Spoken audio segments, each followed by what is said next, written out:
What is up, y'all? Watch that road. Here, Yeah. So we on the road right now, on the highway. Just came back, going back home to Kansas City from St. Louis. We was kicking it with the fam. Had a little event this weekend. Really cool event. If you follow me on Instagram, you see that. But I'm chilling with the cousin, Alan. You guys have... Who a white girl? Who a white girl? What? So we're chilling with the cousin right now. What? Anyway, chilling with the cousin right now, you know, on the road, and we have some time. We have some time since we have like an hour or two left. Oh yeah, look at that. Cousin Lee freshly faded up, got a fresh cut, you know. But we have some time on the road. Who said that? Oh my God. What did it say? What did it say? He said, "Tit me." Tit me. What in the world? Awesome. Okay, that's cool. What's up, guys? Though, so I'm not gonna be reading the comments. Alan's gonna read them. I'll read the driving comments. right now. Driving. So. I'll read the comments. He said, "I did." LOL. Okay. All right. So how y'all living, man? What's going on? What's on y'all minds, y'all? What's going on? Make sure y'all hit that like button on the way in here. You know what I'm saying? Hit that thumbs up on the way in here. What's something that'll be funny to talk about? What's a topic that'll be funny to talk about, and we'll talk about it. I don't care. It could be anything. Go. Have a little fun. We're heading to Kansas City. Now, what's something funny to talk about? And I mean, it has to be funny to start things off. Has to start off light. No, I'm not talking about titty me. Who keeps saying that? This DJ Big Head. Talk about titty me. I'm not talking about. I'm not doing that. There's kids that get on YouTube now. Like, come on now.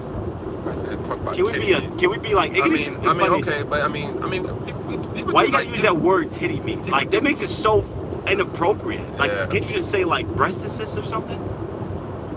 No, not even. I'm not talking about titty me. I'm not doing that. That's just too much. It's too much. Your most embarrassing. We got your most embarrassing memory. Oh. Okay. Oh, I got one. I'll tell. Go first. All I'll say is I'll keep it short. It is a little sexual, but that guy who said titty beat brought it out of me, so I'll talk about it.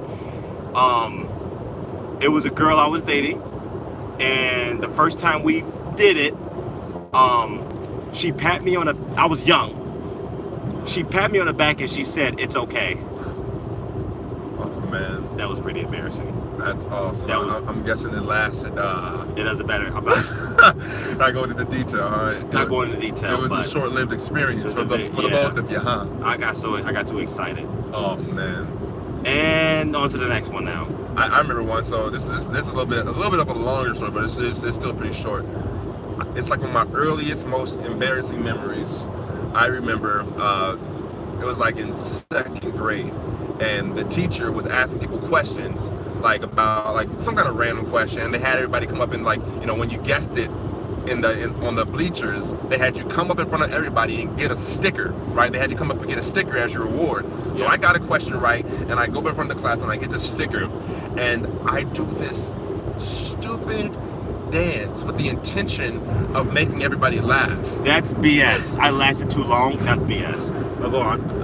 I did this stupid dance with the intention of making everybody laugh, and nobody laughed. Everybody just looked at me like, "What are you doing, bro?" And that was I mean, it was just so embarrassing. It was this little dance I did, man. It was just nobody. So will this video be like? If this video goes viral, what I said, seriously, over an hour.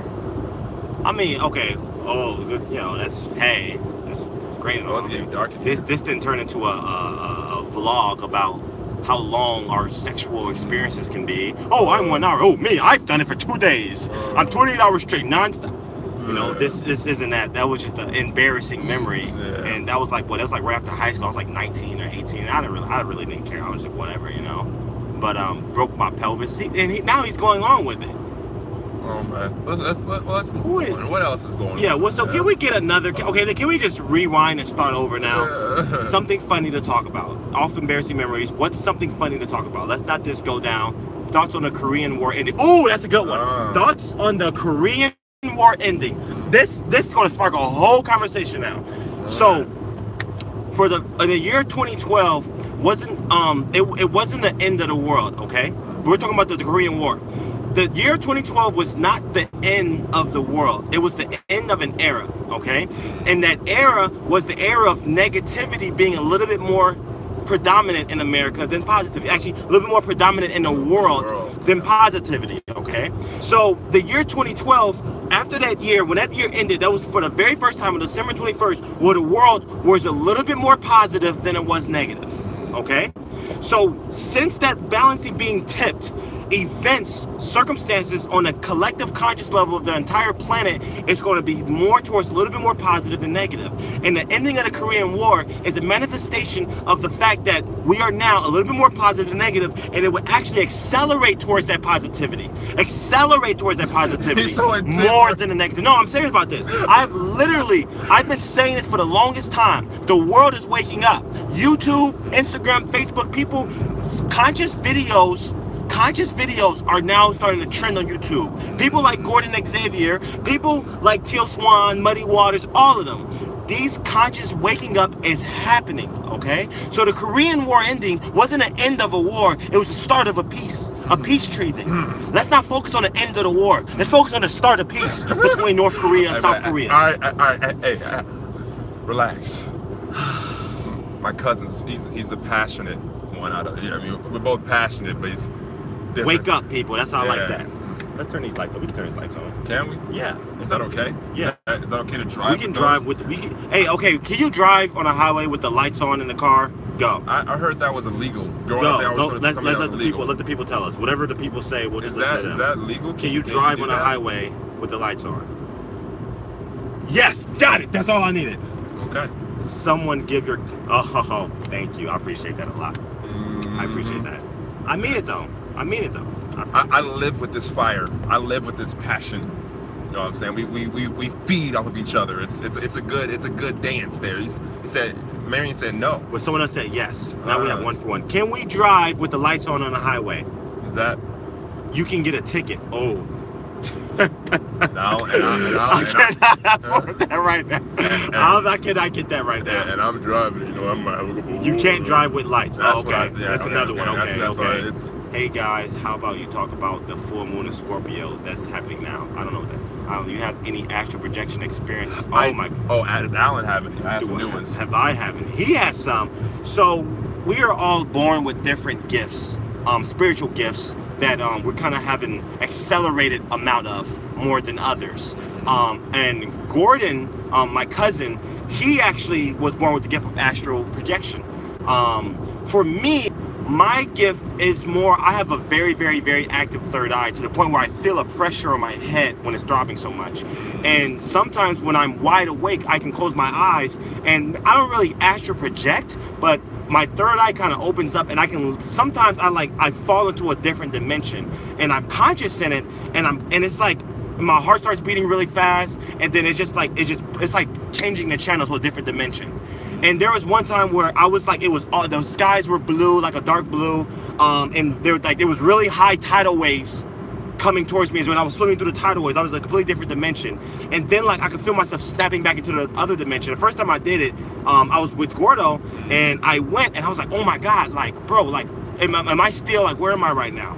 So he astral projects, he consciously leaves his body and everything. Me, I kind of accidentally slip into different dimensions. And I walk through them, and I used to be really scared of it, but I noticed that every time I had a lot of fear in me, I would fall out of the dimension because the dimensions I fell into were very high vibratory dimensions. So fear, it just kind of kicked me out of the dimension, if that makes sense at all, because I wasn't vibrating at the frequency of that dimension. So that's kind of my experiences in that. But when it comes to astral projection, I listen to him and I learn a lot from that. And we all have our own spiritual abilities that we're kind of born with. We all have the capability of learning all of them, but there's just some where we have majors when we start off. You just like in an RPG game, depending on the class that you choose, you'll start off with a certain amount of skill points in one area versus another area. Like the warrior will have more skill points in the sword versus the magician will have more skill points in the conjuring or something. Can we do this? Oh, this is sounding a little freaky. Yeah, it's scary. I wonder if you can put a little, some kind of little, is this empty? I bet it would calm it down if you empty that and then put the light on top. How am I gonna empty this though? Drink it. I don't want to drink that. Drink it. Sugar. I don't want to drink all that sugar. Why can't I do this? Why can't I do this? Nope. There we go. There we go. Does this work? That looks super scary. What's your astrological signs? Mine, we can just talk in the dark. All you need to do is hear us. Yeah, right. My astrological sign is I am a Leo. And I don't know, what's yours? I'm an Aries. I'm born on the cusp. I'm born March 22nd. So, like, that's right on the cusp. So I'm, like, slightly Pisces, but more so Aries. And, yeah. Fire water action. Balanced out. Fire water action. Yeah. Yep. Gordon, can we up? Oh, the new astral projection experience you had. I just astral projected last night at my parents' house. So here's the thought I had about astral projection. I think that astral projection is, I think there's specific places around the globe that there's like portals, or there's interdimensional portals or vortexes or something that makes astral projection way easier. Like say for example, you go to Sedona, Arizona, right?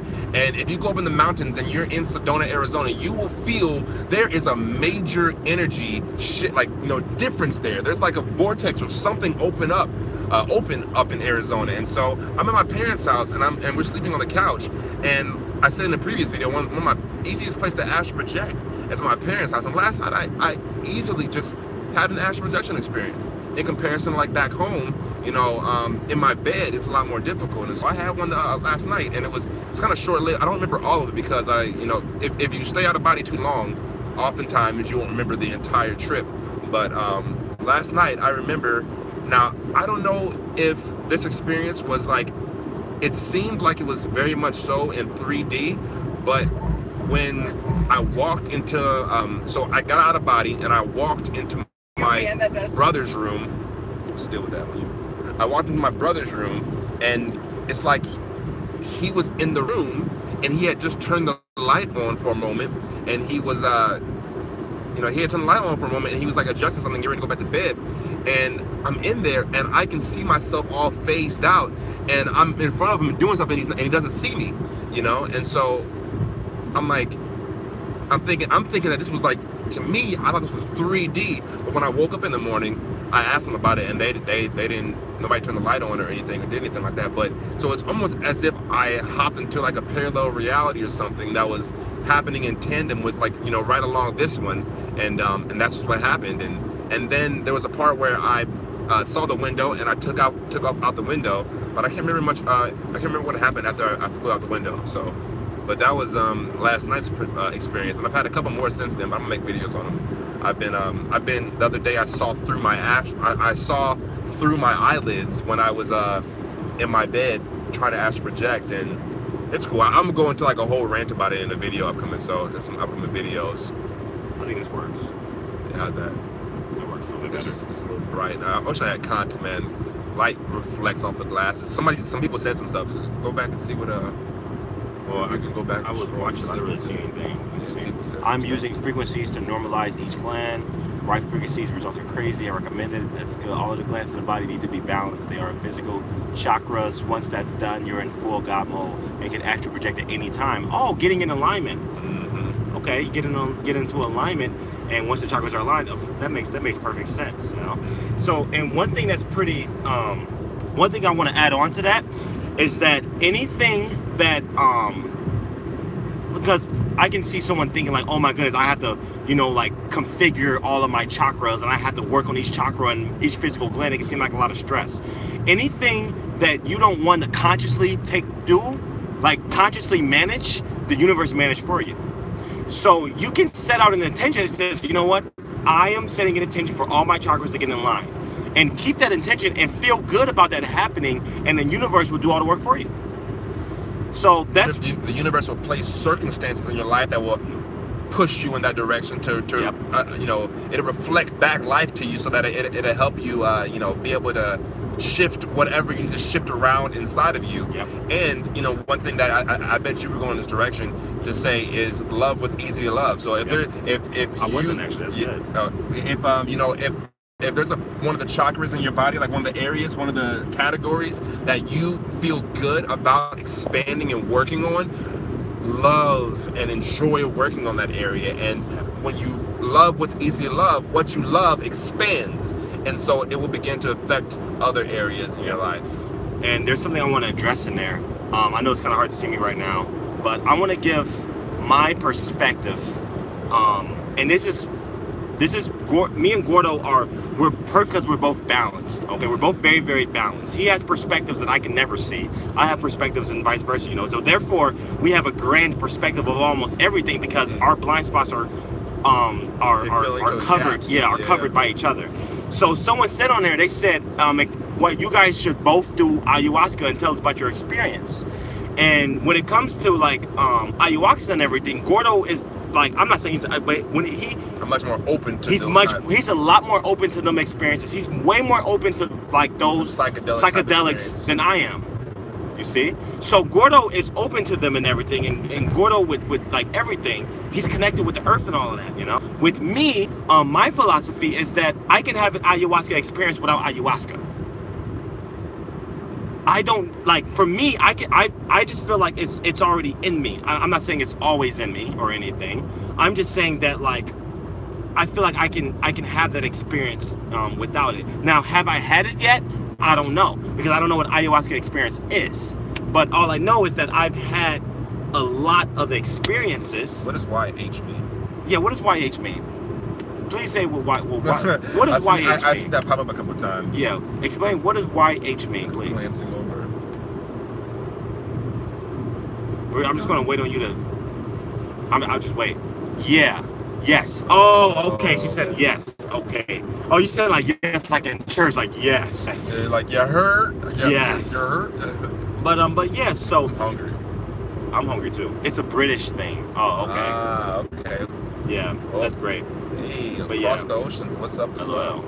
But yeah. So that we both have both our perspectives with it. Gordo is connected and open to that, and me, I'm closed off because I feel like it's already in me.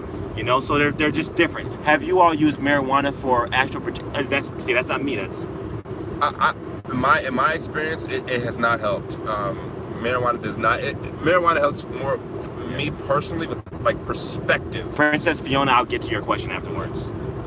It's helped me personally with perspective and reflection and contemplation, and even being sensitive to energies. But when it comes to like things that you know, like meditation and lucid dreaming and astral projection, it's typically been more of a hindrance to me having those experiences. That's some people, maybe, you know, it helps them, but I find that in the past there's been times where I would use it quite often, and I would stop dreaming altogether, and astral projection wouldn't happen as often. In fact, I just fall asleep whenever I attempted it. So I don't know, look at that. Let's see, what would they just say? Do more live chats with your cousin going on. Yeah, no, for sure. We intend to, man. There's a lot of, man, all the time, Alan and I will be like in the car, man, and we'll be talking, and we'll have such deep, powerful conversations. I like this. We're for them. Yeah. It's a growth. This is everything. Yeah, man.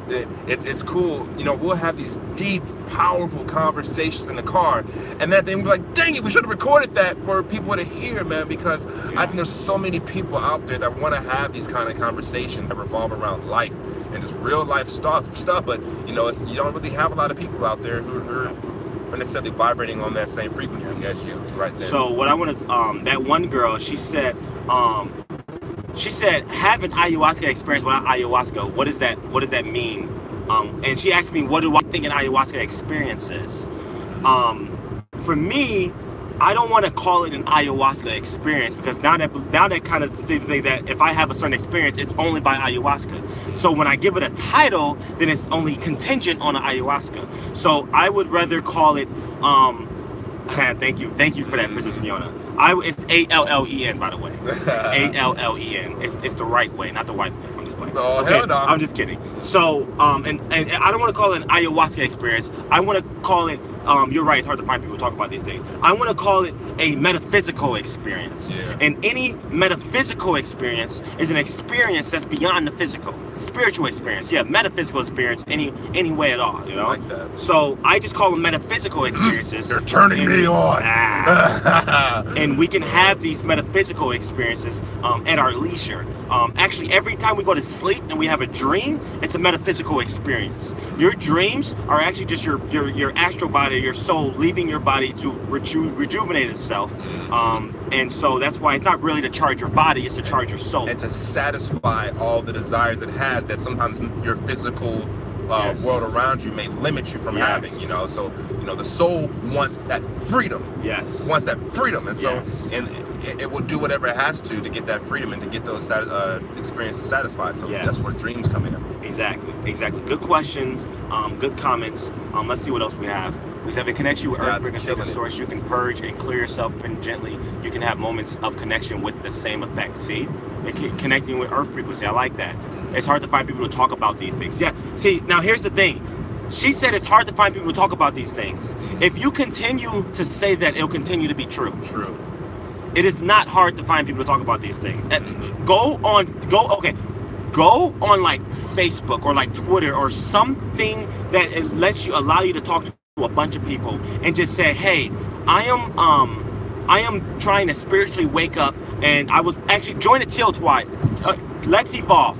Go to the Let's Evolve Facebook page, join that, and comment on there and say, hey, I am having spiritual experiences. Is there anyone out there to talk to about this? And I guarantee you that you will be connected with so many people on the Let's Evolve page. It will drive you crazy. There is so many people out there seeking to talk about these things and have these conversations, because these conversations is what turns into transformations in the human consciousness.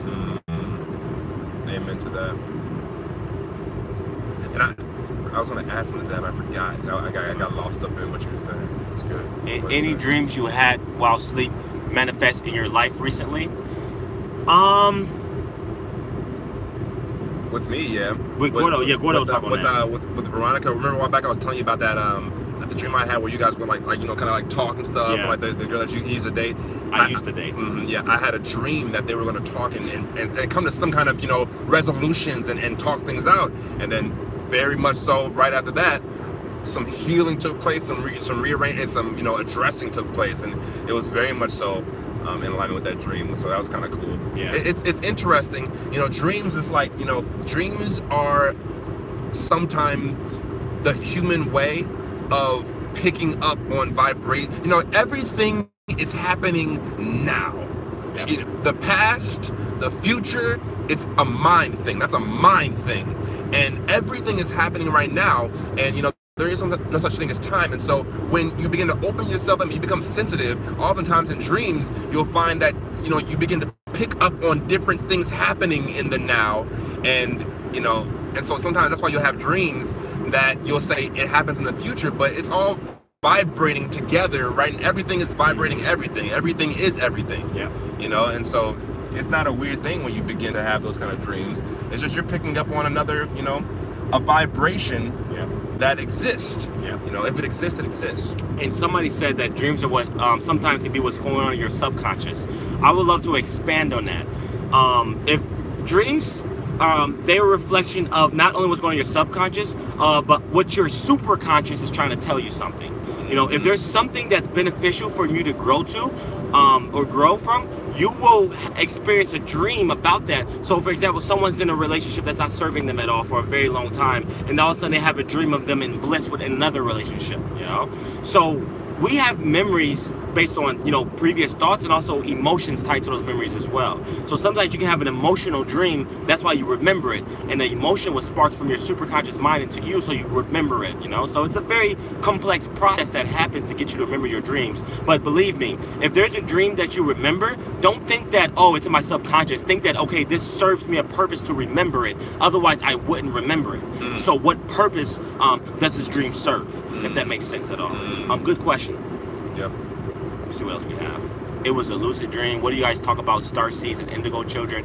Okay, I'm going to address starseeds and indigo children, okay? I'm going to say it in very, very simply. I know nothing about that at all, okay? I am not informed about that at all. I've never heard that before. I am not the one to talk about that at all. Hopefully Gordo can take over for you guys, because I've never heard of that in my life before. You know, I'm not as I'm not as well versed in all that as well. You know, I don't get too.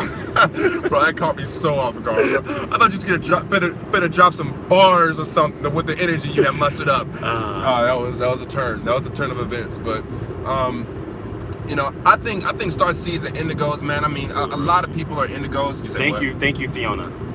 Yeah, man. But I don't know a whole lot about that, so I'm not even gonna try to pull something out my ass. We don't know. You don't know. Starseeds, indigo children. How about this? I don't know, but I will tell you this: that if there's something that can be of benefit from me knowing, higher mind will bring me a reason to study it. Maybe your comment. And maybe somebody in the feed right now knows something about it. Yeah. See, here's the thing, guys. We are a community. This is not.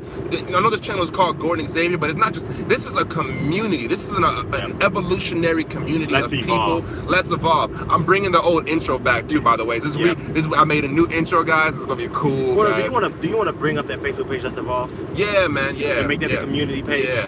Let's Evolve on Facebook with Gordon Xavier. Yeah, go to my Facebook community page. Let's have some serious conversations on there. Yes, the intro. Yeah, it's gonna be a cool new intro.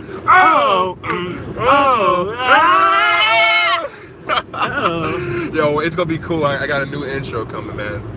So they come from outside the matrix. The matrix. I feel there was some good questions that got buried up in there. So I went to a club and I went to a club in the astral realm once in my astral space. I got drunk and that was lit. I was fully conscious. That's pretty cool. That's hella cool. Any anxieties, fears, thoughts in general you may have going on in the back of your mind.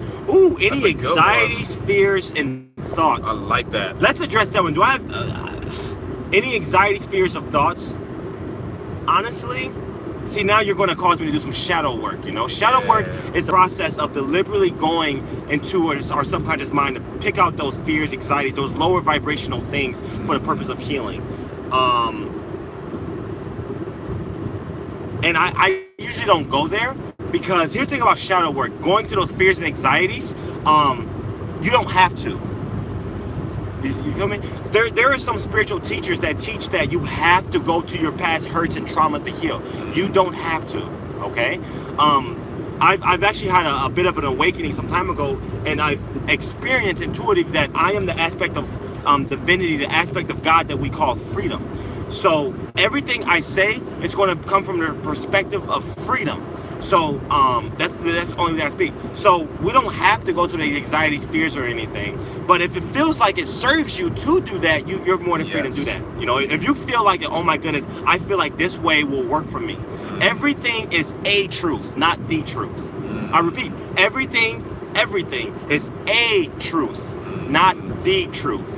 If you feel like you're hearing something that doesn't resonate with you, and you feel like you're hearing something that you just can't believe or is not your truth, then that means that you're meant to create a new truth for others to follow. Go ahead. You're turning me on. Yeah. So with that being said, I'm not going to go to any anxieties or fears or anything because I don't feel like exploring those lower frequencies, at least right now. Maybe later on I'll hop on his channel feed and everything. Maybe I'll share, but right now I don't feel like going to those lower frequencies. Yeah. And how old am I? I'm 26. Pick up sticks. I'm 26 years young. He is not a Sagittarius. I'm not a Sagittarius. I'm a Leo. I'm a lion. I'll scratch your ass. Hell no. Alan Harris, thank you. Dreams are guides. I love it. Starseeds. No, we already talked about that. Went to a club. Any anxiety? Okay. Often dreams reflect what's going on. Okay. So I am hungry. Ooh, who got them hard eyes? Hard eyes. Who's that for? What them eyes like? What them eyes like? Who that fear? Who them hard eyes for? That's what I'm trying to figure out. Who them hard eyes for? It's Gordon. Gordon's he's the charmer. He's the hot one. I'm the shy guy that talks too much when I'm behind a closed car door. I'm the guy that heard a girl and hope she's braver than I am. That's not true. I'm the shy guy. Look at his eye right there. Does that look like a shy guy's eye? I'm the shy guy. Look at that. Look at that. You look crazy.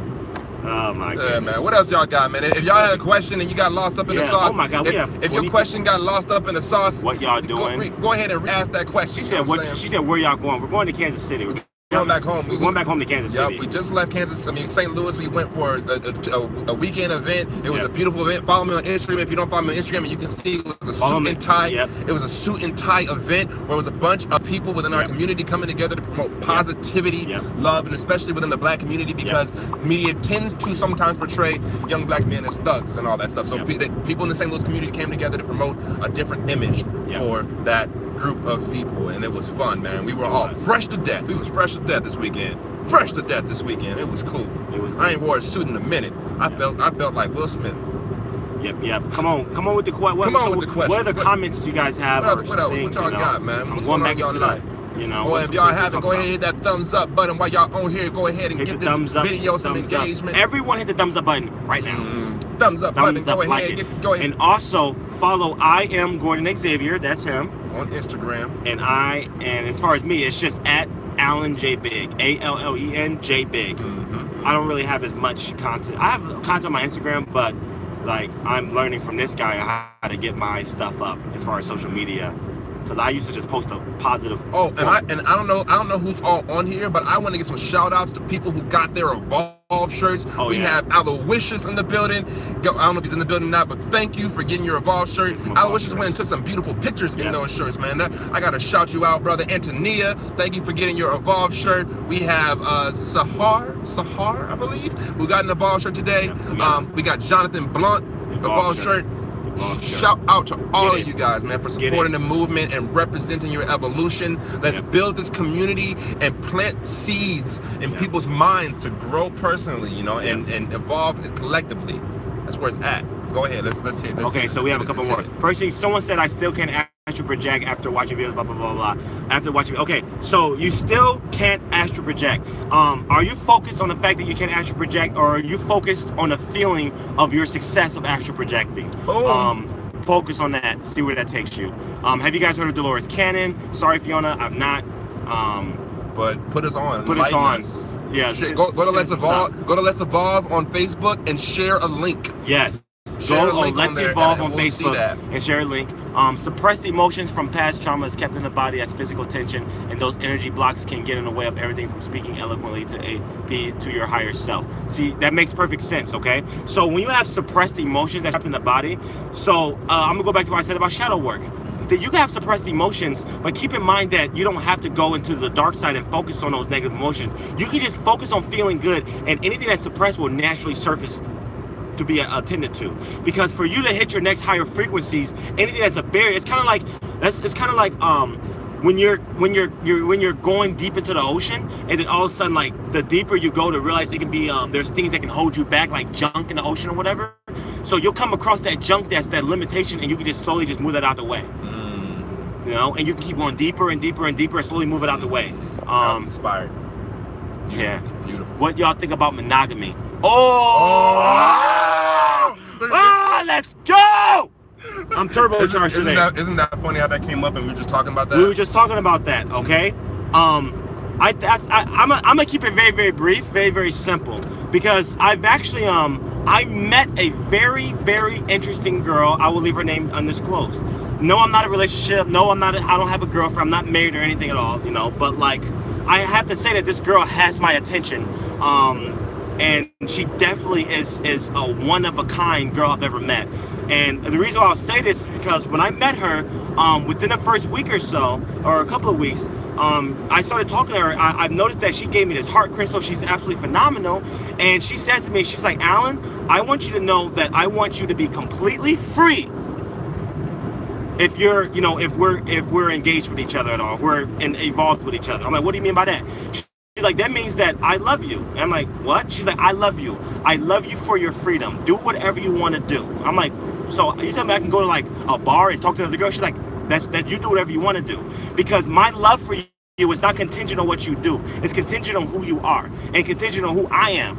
So therefore, what you do does not change who I am. It doesn't change my love for you at all. So when it comes to the whole monogamous thing, I think it's all preference. Remember, since I am the perspective of freedom, everything I say will be in the perspective of freedom. Yes, true love is unconditional. The definition of freedom is you don't have to. If you want a relationship where you just want them and they just want you, you can have that. If you want a relationship where it's just truly unconditional love, that no matter what they do, no matter what you do, you will always love each other, that's actually God's love. That's God's love. If you want that relationship, that is possible out there. It's absolutely possible, you know? So tweak it to be your experience. And I've also learned that a lot of times the reason why people want monogamy is because of fear. They're afraid that they're going to have sex with someone else. And if there's ever fear involved in a relationship, its probabilities of it lasting is not going to last. There's no room in a relationship for fear. There's just no room. Fear is too big. At least a relationship that's going to evolve. Evolve. And flower into something incredible. Exactly. Exactly. Something heavenly. Okay, something heavenly, and this is why there is. If you flip a coin and it lands on heads, that's the exact same percentage as it is someone getting divorced. You want a relationship where you feel like you have the permission to be the fullest expression of yourself, and it's in the fullest expression of yourself that you will experience yourself as freedom.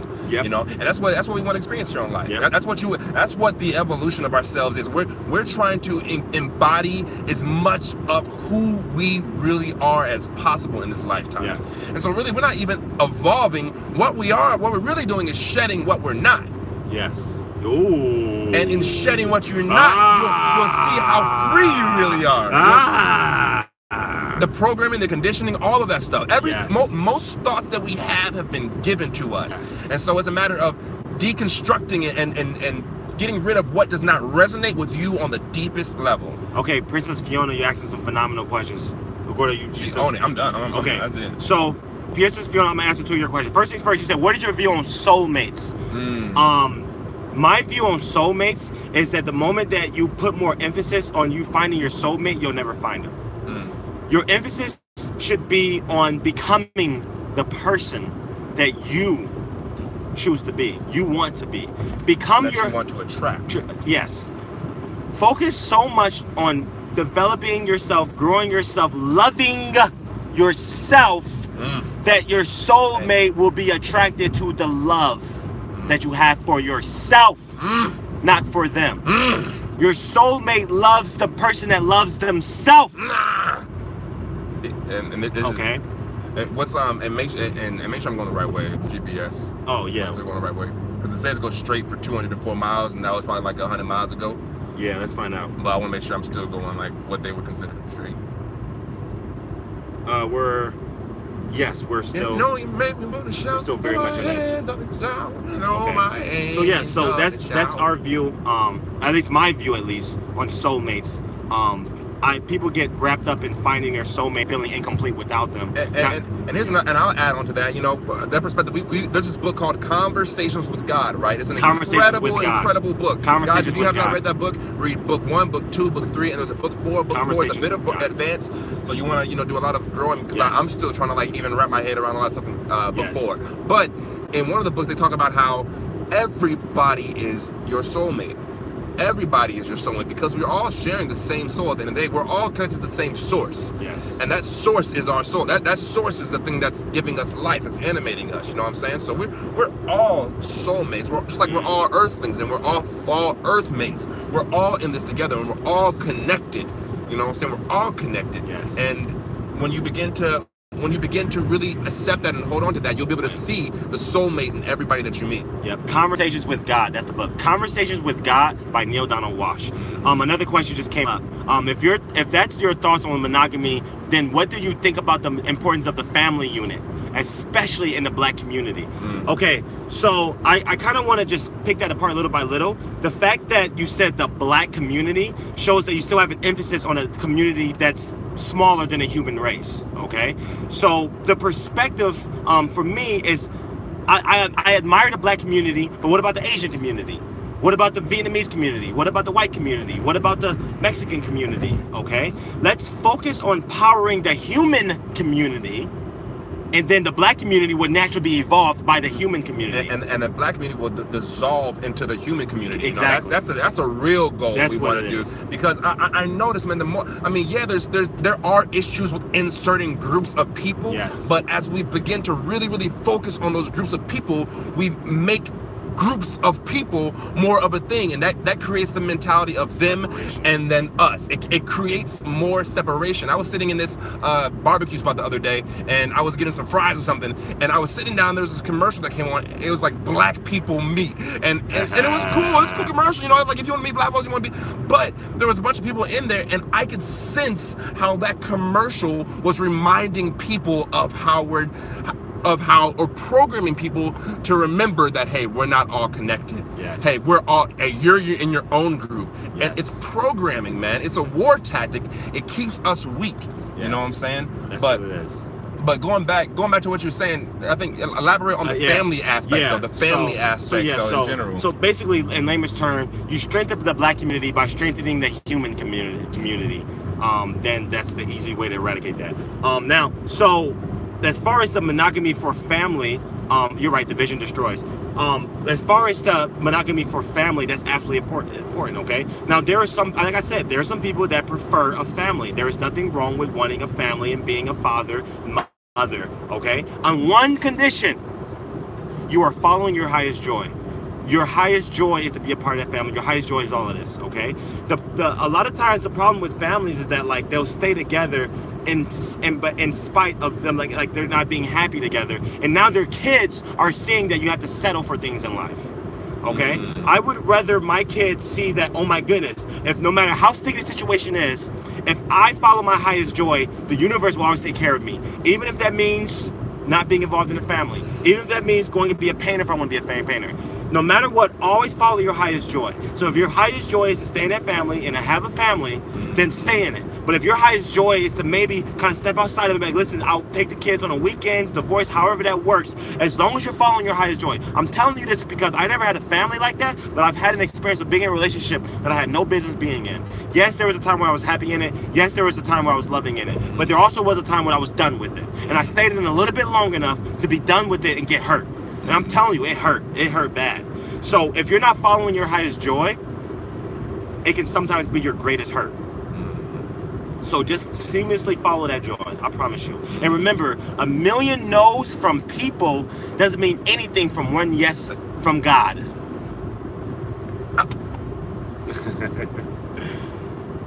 If that makes sense. Good question, good question. Gordo just died. Oh, I passed out for a second. Gordo just passed out for a second. Oh. Vision. Let's see how many sources are there. There's one source that supplies all. What book? Conversations with God, book 1. Inner Smile makes.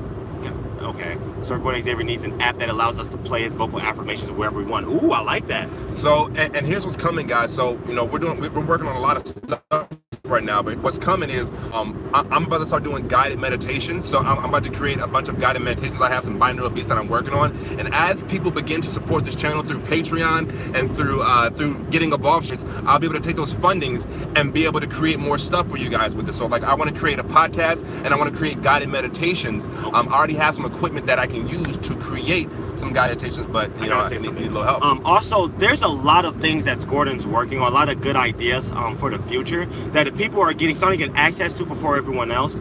And the way you start getting access to that, and honestly, we're starting to connect with some people on a really grand scale that people pay thousands of dollars to connect with.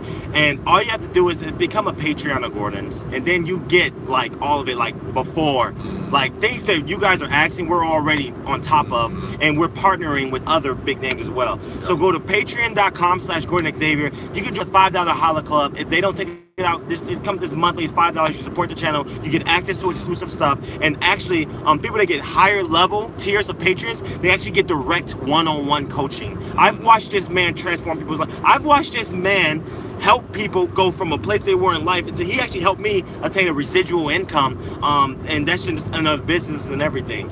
So become a Patreon, and then you'll start realizing that a lot of things that are exclusive will start coming your way. It's only $5. You probably pay $10 on Planet Fitness, and you never even go there.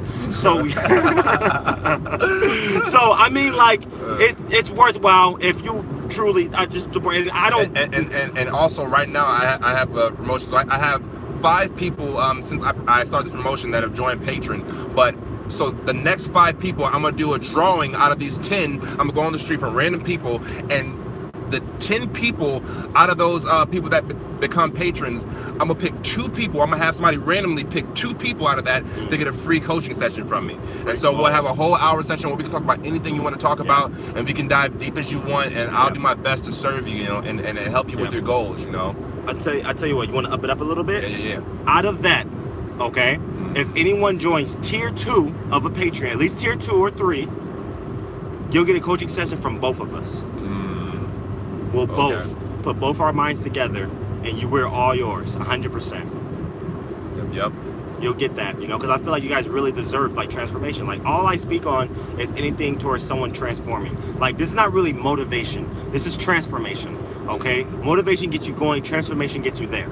So, I feel like it's worth it.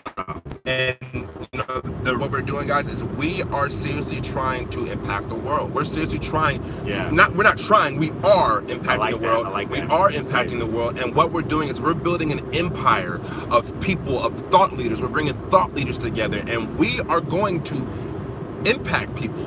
We're going to we're going to play a part in the consciousness shift of this planet. You know, and we work day round. We work round the clock, man.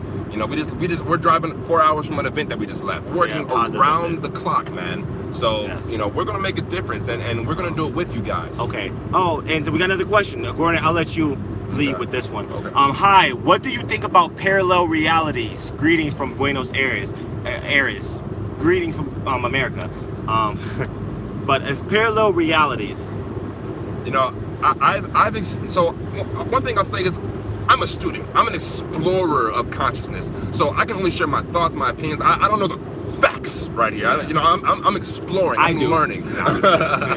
But I'm exploring. And so in my experience, you know, through the dreams I've had and through the astral projection experiences, you know, I believe there are parallel realities running, you know, if I can put a visual to it, but running side by side, that in each moment we're shifting into each one of these parallel realities. So each moment, you know, they say how, you know, time is this illusion, right? Time isn't moving forward. It's just now. And what the mind does, what the spirit does, it shifts from moment to moment to moment, and each moment is in alignment with specific realities. So like, at nighttime, when I'll go to sleep, my consciousness then takes a dramatic shift in that moment, and it will shift into an entirely different reality. Because I've had dreams where I had memories. Like I'd be in one timeline from this dream, and in that dream I'd be conscious of where I was, or in that astral projection I will be conscious of that moment, and in that moment I will then have memories in my mind that are congruent with that reality that I'm in, and I'll still have access to some of the memories from this parallel reality, or this reality I'm in right now. But how is that possible? You know, how my experience lets me know that there's parallel realities. I've been in entirely different realities and worlds, and I was able to look back on past things that happened in that lifetime in that reality. So, you know, there's a lot of stuff going on. Make a video on it.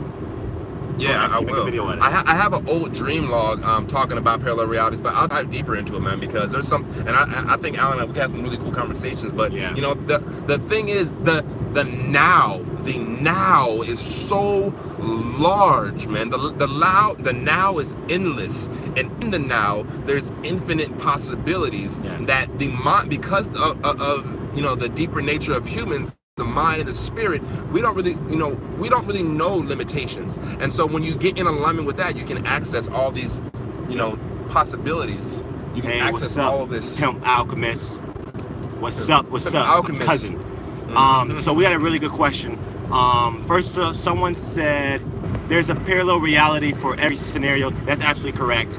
There's actually, if any of you guys see Marvel's Avengers of Infinity War, oh my gosh, Doctor Strange went into 12 million different realities. Don't spoil too much, but it's not spoiling, but okay. He went into 12 million different realities. You'll see. Now, also, Doctor Strange is a great movie to kind of like visually break it down. Yeah. And then someone said, do you believe in reincarnation? Put it like this. Reincarnation is, okay, once you understand what life is, you understand what reincarnation is, if that makes sense, okay? Life is not something that ends and stops and ends and stops. Life is something that continuously go and changes form as it continuously go. Okay? Circle of life. Circle of life. So life never ends. So us having, put it like this, we are the essence of life. Okay? Now, if one of us, if our physical body dies, the essence of life still lives on in whatever shape or whatever manifestation it chooses its free will to be in. Do you believe that once you're a creator in this reality? Yes. Do you believe that you're a creator in real life? Yes. Now, do you believe that you're still creating even when you die? Even in death, you're still creating. That's how people experience different things. Oh, well, I had a near-death experience. I experienced an angel, or I experienced hell, or I experienced a rhino. No, because when you die, you're still creating. You are life itself. It never ends. The only thing the universe says, would you like to play again? Would you like to play again? Do you want to be Bob this time or Sally? Do you want to be a dog? Do you want to be a cat? Do you want to be whatever? You have free will in creating whoever you want to be, whatever you want to be. And the sooner you just believe that, the easier life gets. And then apply that same thought on that macro level to this micro level of this life that we're living right now. Just as we're creating even after death, realize that everything in your life right now, you are making it up. I'm watching all the people around me all my life. I observe people. I'm observing the people that believe in their creative ability and their leadership potential, and I'm watching them go out and create their life in such a way in which it's aligned with all these wonderful things that they've created. I also watch people that have always had this pessimistic mindset create more of that by their thinking. We're making everything up with our thoughts, man. You're constantly creating, and at every single moment, and you guys attracted this moment right here that we're all experiencing together into your life somehow. Everything is it's all what he said. Okay, so he said, Jay Norris, what did Jay Norris ask? Do you believe in soul ties sexually? And if you are in a polygamy, what about energies being transferred through the different people you're involved in? Now watch this, I'm not directly going to this, okay? Now let me tell you about this. I'm not into polygamy, I'm not into monogamy. I'm into unconditional love and freedom. If it's your freedom to be with one person, do it. If it's your freedom to be with one people, do it, okay? So as long as we're free, that's fine. Now, when it comes to mixing energies and sex, I get that. Here's the funny part. You're already connected to everybody. Your energy is already mixed with everyone. They're all aspects of you. So having sex with them, I mean, you can think, yeah, you can temporarily go to their vibration. I get all of that. But you're already connected to them anyway. So it's like, people, like girls will be like, well, what's that? But I will say, I do, because remember in conversation with God, they say synergistic energy exchange. Yes. So there is, so sex is another way of breaking down synergistic energy exchange. Yes. Right? And so there are ties, but like he said, we're connected to everybody, but through sex, that's a way to consciously strengthen a tie. Because right now, like Neo in the Matrix, right? If you're really tapped in, you can really begin to feel yourself connected to everybody. Yeah. But it's through relationship that you really begin to strengthen. Like imagine there's like a little bitty cord that's connecting, like an invisible cord that's connecting right now. That's right now is connected to every single person on earth. Yes. There's a little invisible cord, but depending on the relationship with that person, that cord is either really thin or really thick. Like my father, for example, we have a really thick, strong bond. So that cord that's invisible between us is much, much bigger and stronger. And if I have a thought, if I'm thinking about my pops a lot, bring, and that cord is ringing all across. Now, sex is especially something that, with girls or, whoever that little cord, if there's a girl that you're dating, like how you say, like you can think about the girl that you're seeing right now, you can feel when she's thinking about you, right? Yes. You're like, oh, I can tell she's thinking about me right now, Yeah. And so there is an energy tie. Good question, Tyler. We'll get to that in a second. But kind of wrap up, finish up with that. Like play with that. What I just threw out there for you. So and even in my perspective, it's as far as the connection with everybody, you're connected with them, but you get to experience more. Like experience fully the connection you already have with them when you have sex with them, okay? You're already fully connected with them because they're all you, but you get to experience depths of connection with people that you engage with sexually. So makes you more aware. It makes that's what it is. Sex makes you way more aware of the connection that you already have with them. Yes. And so, I like that. And sometimes it's with that sex, then going back, only time and distance will make that cord go smaller again, and that sex tie will go back down because you're not aware of their energy the same way you were when you guys were intimate.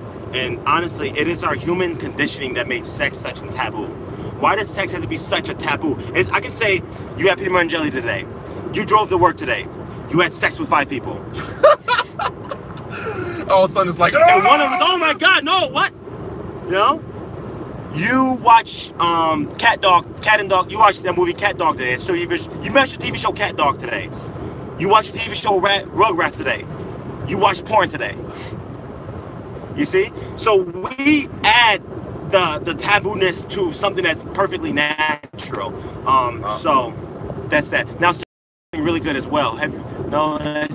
He said, do you believe one's higher self would attract very difficult circumstances in one's life for growth and expansion? I am going through the toughest time right now, despite my positive focus. I wanna give this one a lot of love. Is it okay with you? Yeah. I'll give this a lot of love. Okay. Your higher self does not attract difficult circumstances. It attracts circumstances. You make it difficult. You labeled it difficult. Okay? Does that make sense? So through your current perspective, this is easy, this is hard. I guarantee you that I can find somebody through their perspective, it'll be easy for them, and then another thing would be, like hard, you see? So put it like this. The circumstance, I can say it like this, okay? You went to work today. You played Frisbee. You got smacked in the face. All of them are just circumstances. There are some people that will believe that playing Frisbee is way worse than getting smacked in the face because maybe they had a trauma that happened to them while playing Frisbee as a child. You see? So circumstances are not difficult or easy. They're just circumstances. And you label them as either difficult or hard. Now, at the same time, I want to show a little empathy for you. Okay? I understand that you went something very, very tough, and I get that. You see? And with that, knowing this, I want to say I empathize with you, and I also want to say that the universe will never bring you a circumstance that is too tough for you to not be able to accomplish. Okay? The moment you're experiencing something that you would call tough, believe me that the universe knows that you're capable of getting through it. Okay? And I want to add on to this. When there's things in your life that you perceive to be difficult things, and at the same time, I guarantee you have been sending out rockets of desire for betterment in your life. You've been sending out rockets of desire for evolution in your life. You want to evolve. You want things to grow. You want things to get better, right? So when something difficult is brought into your situation somehow, it is there for you. It is there because you're like, hey, God, I want more money in my life. I want more abundance. I want to be happier. Well, this circumstances will be attracted for you to be able to utilize that to grow you. Like, for example, a couple years ago, I was on this path of evolution and growth. I got into a bad accident and knocked my 2 front teeth out. In the moment, that was the most difficult thing ever. It was part of the time. That was when my YouTube channel was growing. I was looking for, guidance, and I was building a business. So it was the worst time ever for me to have knocked my teeth out. But looking back on it, I'm so grateful that happened because it has grown me. It made me persevere in a time in which I was extraordinarily self-conscious. So it strengthened my love for myself. I had to love myself through that. I was given presentations with 2 missing front teeth. I went through so much right there, but it happened for me. So whatever you're going through right now, realize it's happening for you so that you may grow. So that you may use that as an opportunity to express who you really are, which is a freaking badass. I like that. I love that. And I appreciate that. Decept. What's up? That's Clint. That's Clint right there. He was Clint. Shout out to Clint. He was the first person I've ever done a session with. Shout out to Clint. Shout out to Clint. And he got his Evolve shirt. Decept. Hey, Decept in the building. Got an Evolve shirt. He got an Evolve shirt. He's in the building. Huh? No, he did the coaching session and got the Evolve shirt. Nice. Nice. Do you believe you can become too conscious? Do you believe you become too conscious for this reality? Okay, if you could be, okay, put it like this. Jesus Christ. That's all I have to say. You cannot become too conscious for this reality. And what's up, Clint? Hey, you got the Evolve shirt. We cool. We cool. You got an Evolve shirt? Oh, you cool. We cool then, Clint. We cool. You did it. Oh, you did a session too? You got a little coaching too? Oh, cool. Clint, we cool. Shout out to Clint, y'all. Let's have a moment of appreciation for Clint. Got an Evolve shirt. Got a coaching session and everything. I can't stop rocking. I'm rocking it. I'm talking about Clint, my man, bro. Clint, neither can I, bro. Boom. Neither can I. I can't stop rocking it either, man. Damn it. I got a long sleeve on. But still, Clint, you my hero. Got an Evolve shirt. That's what I'm talking about. Yeah. Yeah. Clint. Clint. All right. Okay. All right. Now let's get back to work, guys. He said I have it on. I swear. I believe you. I believe you. Evolve. Hey, y'all. Shout out to y'all. Go get an Evolve shirt. Just do it. Hey, bandana. Just get it. Just do it. Just. Got an Evolve shirt. He got an Evolve shirt. Fred's got an Evolve shirt. And everybody that gets one, I'm shouting y'all out. Shout out. I'm getting pictures and I'm shouting everybody out on the YouTube. Get an Evolve shirt. Shouting y'all on the Instagram. Get an Evolve shirt. I appreciate it, man. Yep. So what was that question? That good question we had. Do you believe you can become too conscious? No, you can't become too conscious for this reality. And too conscious is a label that you placed on it, you know. Exactly. And so when you decide you're too conscious, that means you're judging the world around you. And when you judge the world around you, it's hard to enjoy yourself. Believe me. Also, I actually, I take back what I said. You can become too conscious for this reality. But at the moment becoming too conscious for this reality, you won't be in this reality anymore. If you become too conscious for this reality, you will change realities. But that's I guarantee if you right now in this moment are saying you're too conscious for this reality, you're still in this reality. That's most likely ego. Yeah. That's most likely ego. You're still in this reality. Yeah, and that's most likely the mind saying I'm superior to all, because I guarantee there's a lot you don't know, because God has given us so much to learn on earth. There is a wealth of knowledge for us to grasp. I feel like I know a lot of stuff, but I feel like I don't know nothing. The more the more conscious you become, the more you begin to realize you don't know. So if there's ever a time where you're like, I'm too conscious for this reality, that's ego talking. That's ego, because this earth is big, this universe is huge, man. Hey, Teal Swan is hey, honestly, seriously, loves Teal Swan. Seriously, loves Teal Swan. I love Teal Swan. I swear to God, I know she's married. I get that she's happy family. If I see Teal Swan, I'm making a move. I don't care. I'm making a beeline move. I'm like, listen, I find you very attractive. I love your eyes. I love what you say. I love your tattoos. Teal Swan is my crush. Teal Swan saved my life. She's definitely. Teal Swan saved your life. Oh my goodness, I definitely believe it. I love Teal Swan. I love Teal Swan. I'll tell her to your face, hey, I love you. Like, not the love, like fan love, like what's good, like what's good, what's good, what's up. That's the kind of love I have for Teal Swan. Like, what's up? Like, I love it. There was some other good questions. I think that was asked up in there. Do you think astrology should be a part of the curriculum in school? It should be offered. I think it should be offered for sure. And it's a study. It's a study. Yeah, it has an ology at the end of it. Elective.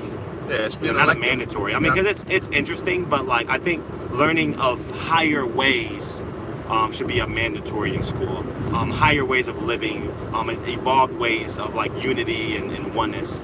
Emotions. A class on emotions and thoughts. Those things should be mandatory. Yes. But they don't even have that, offer that as electives for real. Yes. And I mean like not just like definition emotions. I mean like integrative work, like reflection. There should be classes on reflection, self-reflection, diving deep. All right, so wait, Clint asked a question. Deep divers. Since Clint asked a question, he has an Evolve shirt. We're gonna go right to Clint's question. I feel like there are specific lessons for us to learn in a lifetime. There's just too much to learn in one lifetime, right? No. Okay, so there's nothing to learn in life. I repeat, there's nothing to learn. There's only to experience what your soul already knows. Okay? So just know that you following your feeling, that's because your soul already knows. It knows everything. Your soul is divinity. Your soul is God. You are, what if I say this? Okay, put it like this. Clint, what if I say this to you, Clint? Clint, you are a loving, giving person. You'll be like, okay, that's cool, that's great. And I tell you that every day. It doesn't mean anything until you experience yourself as a loving, giving person. Okay? A rich man has no idea he's rich until he buys something fancy.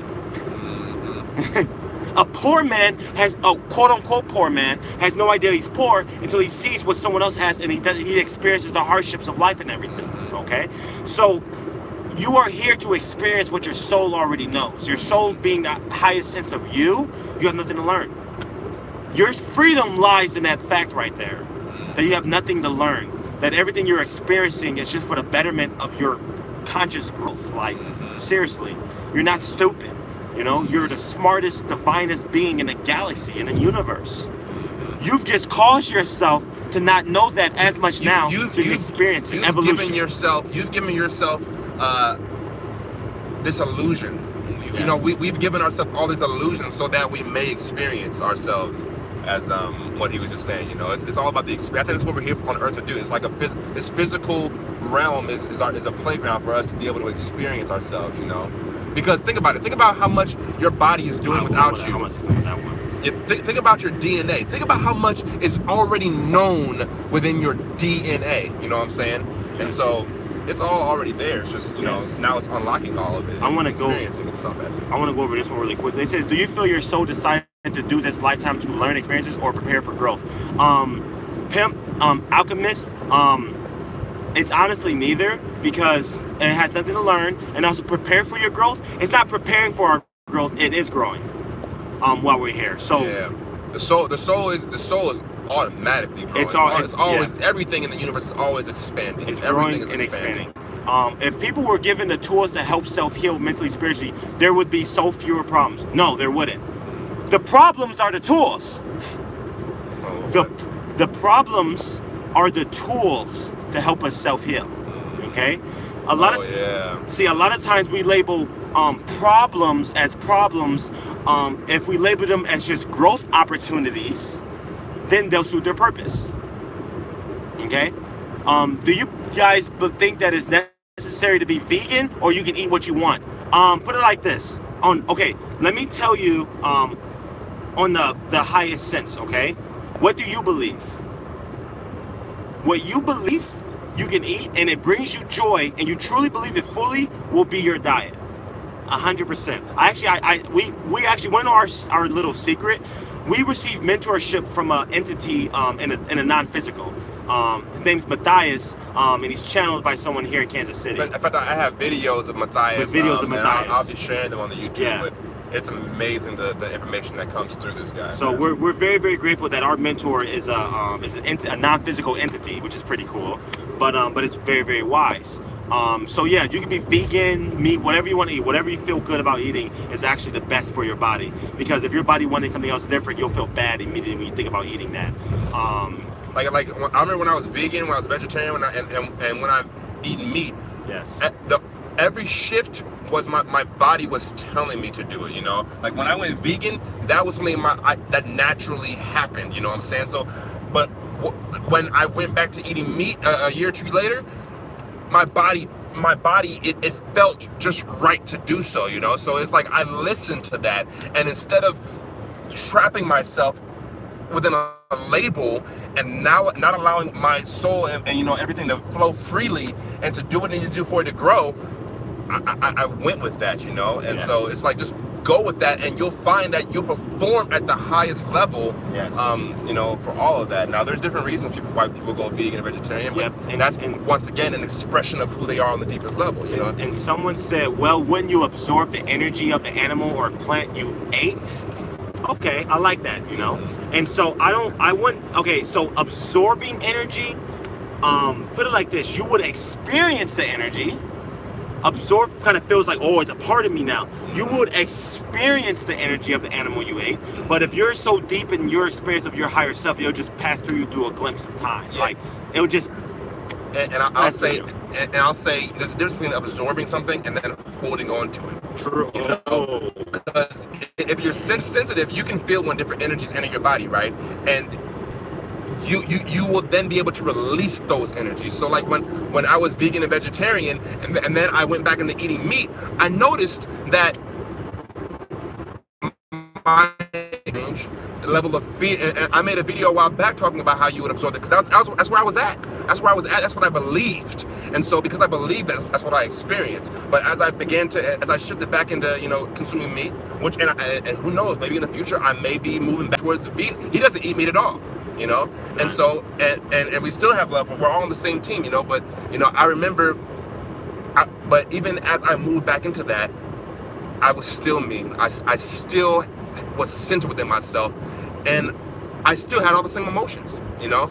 And, you know, so your body would tell you what you need to do when you need to do it. You just gotta trust and be intuitive, and don't let the mind get too much in the way. Exactly. Exactly. Someone said if you eat meat from an animal that hasn't died violently, though, it's a bit better. Of course, yeah. Yeah, for sure. It's higher. For sure. It's higher. And when I say I eat meat, I don't eat meat very often, though. Like, it's a rare thing, you know what I'm saying? And I'm very picky about it, you know. Happy chickens. Yeah, but then again, you know, sometimes when you gotta do what you gotta do.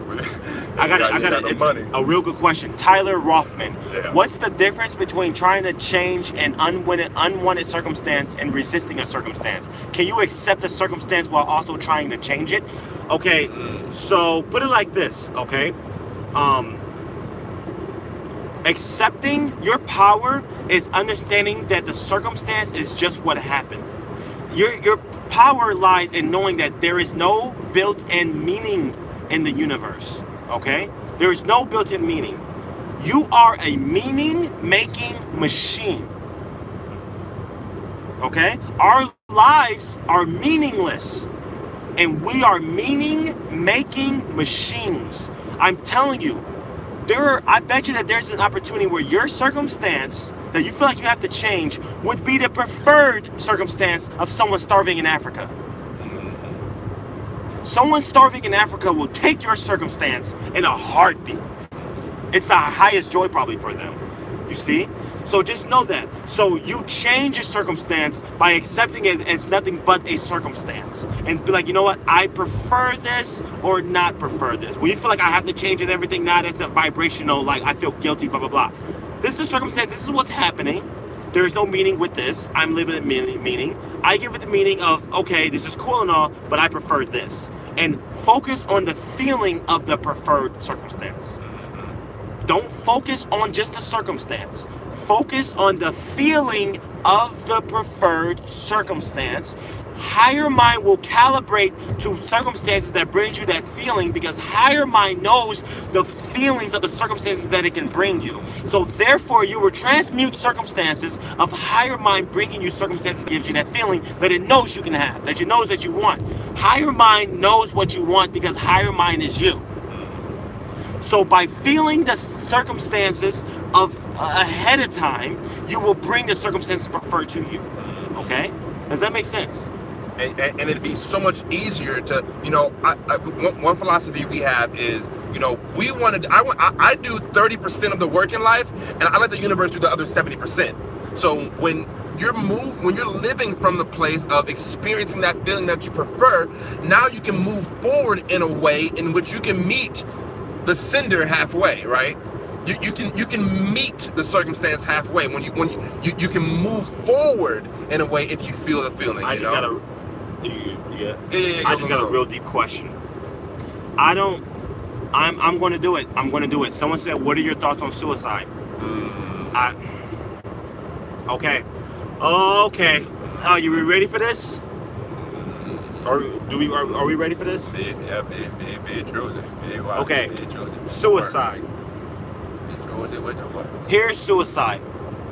Walking into the kitchen from the living room, believing that the kitchen has a solution to your problems that the living room doesn't currently have. Okay?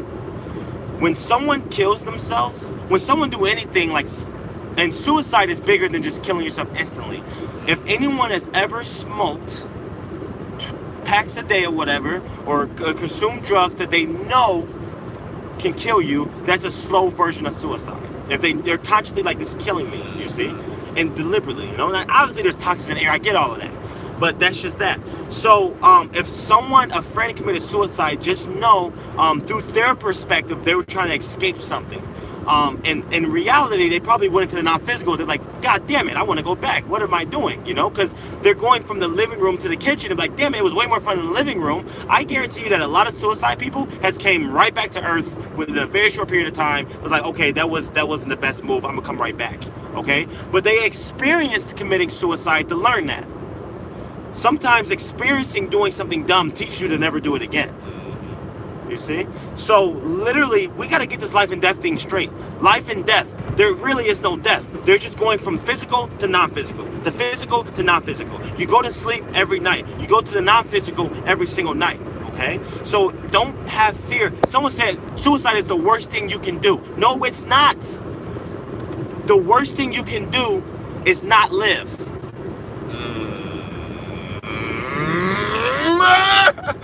Oh, damn. There's a difference. There's a difference. Suicide is not the worst thing. The worst thing is not living. That's the worst thing. And that's my perspective on suicide. I have nothing to add to that. All right. So we have the biggest and most. Someone's still on the herbivores. What's about the question? There's only transformation, spirit creatures, the soul experiences, love fruits. Plus, good mention they're not carnivore. You're talking about food still. Honestly, plant meat versus meat, like animal meat, like herbivore. It's all what you believe. That's all it is. But here's one thing though. There are different properties to it. Just like with fire, there's hot, and with cold, it's cold. You know, like with ice, it's cold. Yes. Fire's hot, ice is cold. Yes. There's properties to physical things in this world. With fruit and with meat, there's properties to it. And so depending on where you want to go, you choose the thing that you feel will get you to where you want to go. Now, I understand the controversy revolving around, you know, the suffering and killing of animals. I do not agree, and I don't support the factory farming and all that brutal. That doesn't resonate with me. I'm like, that's not who I am. And most humans look at that and it does not resonate with them. Now, are there certain circumstances in life where when you kill, but it's controversial. But you know what I'll say, there's just different properties to each one, given on where you want to go. You know, and I'm not here to be like one thing is good in life and one thing is bad. Even when I was vegan, I wasn't the kind of vegan where I was like, well, people who eat meat is wrong. You know, I'm like, given where you want to go, do this. Given, you know, if you want to go here, this will serve you. If you want to go here, this will serve you. So, you know, just consider that when it comes to the whole meat eating and someone said that's an interesting perspective I never considered, because it's true. They'll realize they want to come back to this reality. Yeah, they'll just come right back. Like literally, it's just like, up, I'm gonna go up, and come right back down, up. And I guarantee you that they'll come back in another lifetime. And if someone like suffered like the loss of someone who committed suicide, they'll come back as like a toddler, and the toddler would be attracted to that person for some reason. And they're like, you know what, that person kind of reminds me of Max that committed suicide. Maybe it is Max saying, hey, I'm cool. I'm just a different body right now, but I'm cool. And I've also, you know, like in Convos with God, they talk about how, you know, and you're trying to escape a certain problem or a certain struggle that has been brought into your life. Well, chances are you're gonna re-experience that, because there's something that the soul wants to experience, and there's something that the soul wants to become. You know what I'm saying? And so you know you're most likely gonna be faced with that same challenge once again in the next life to overcome it. You know? Okay. So we got another one. Princess Fiona, good question. I'll get to you in a second. Jay Norris, do y'all want children one day? I'll let Gordo go first on this one. Yeah, I love little Gordo walking around. Love a little Gordo coming into the world. You know, I think you know, I look at how I was born. You know, my dad is such a good father. My mother was such a good mother. You know, and they loved each other, and they had me out of love. You know, I was born out of love. I am the manifestation of a deep love, and I was brought into earth through a portal of love that is the relationship my mother and father had. And so I would love to bring a human into this world with the kind of relationship that I'm going to create with the woman one day. You know, I think that I will bring a wonderful little soul into this planet with the portal of love that I create with the woman. So yeah, I would love to have a little kid, you know, little kids one day, man. Okay. And as far as me, I can't answer that yet, because I can't think of perspective of one day, because I don't know how I'm gonna feel for the future. I can say that today, probably not. Oh yeah, right. And then the moment, no, today, probably not. One day, this moment, hell no. Yeah, one day, I don't know. You know, I kind of just trust that if that's my highest joy to have a kid, then that'll come about. But for right now, I don't know. It'll be I don't know. Have y'all ever tried the bioenergetic catharsis process from Alien Pulse? Yes. That's Gordo. That has been a huge impact on me. That's Gordo. That's my realm right there, man. I can't wait to go to a grounding camp and work with Helios, but that's definitely in the future. But yeah, those exercises, I'll make videos on that someday and offer my perspective on it. But they've been a huge part of my transformation, my evolution, and growth. Yes. That expression. One thing I say about life, man, is you will receive so much when you can let go of what you are unconsciously holding on to. A lot of us are holding on to so many things unconsciously, and when you're holding on to something, well, if you're holding on to it, how can you get anything new if this hand is full? So, you know, bioenergetics is an opportunity to let go of some things that may be trapped into your nervous system and some things that you're unconsciously holding on to. And it breaks those patterns. And so I've been able to break a lot of patterns and let go of some things that I was unconsciously holding on to.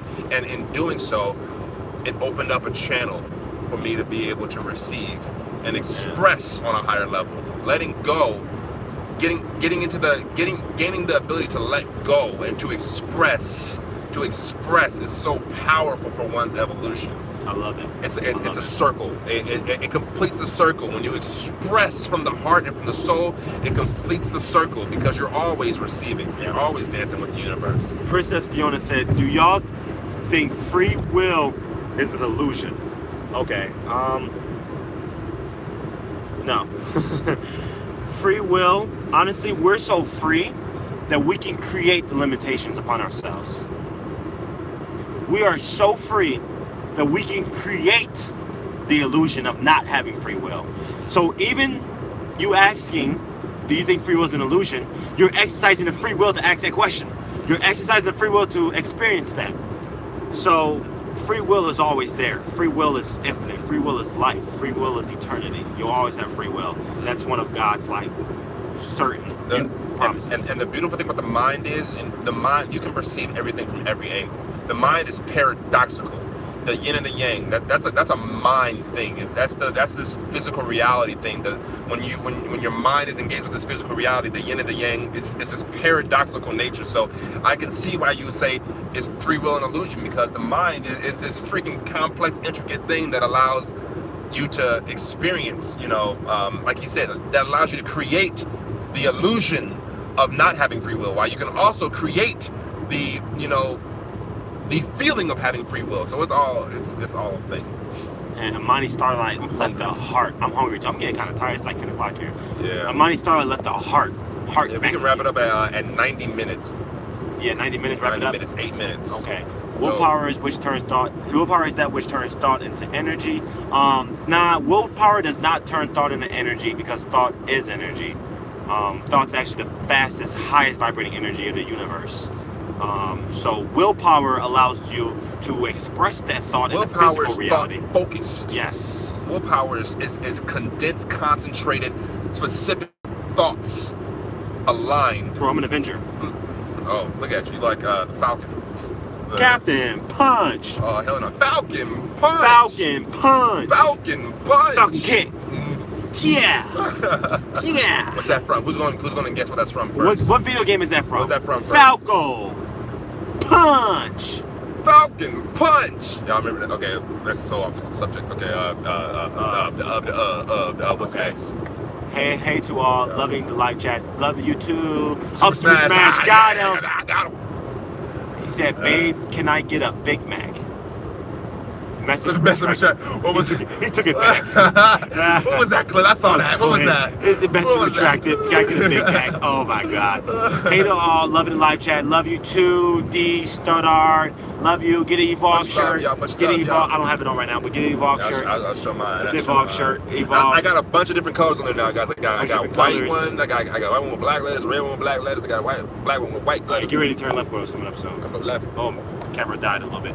Okay, so any other questions out there? What's a question that someone wants to ask that they're afraid to ask in person? Okay, what's a question that someone, I mean serious, like a deep question, like you're afraid to ask anyone in real life person, but you don't mind because you're on the internet right now, you're behind a computer or your phone, and you can just ask it knowing that no one will judge you. So I'm gonna leave a space for a question like that, you know, like what's something that can really spark, like there's a transformation, you know?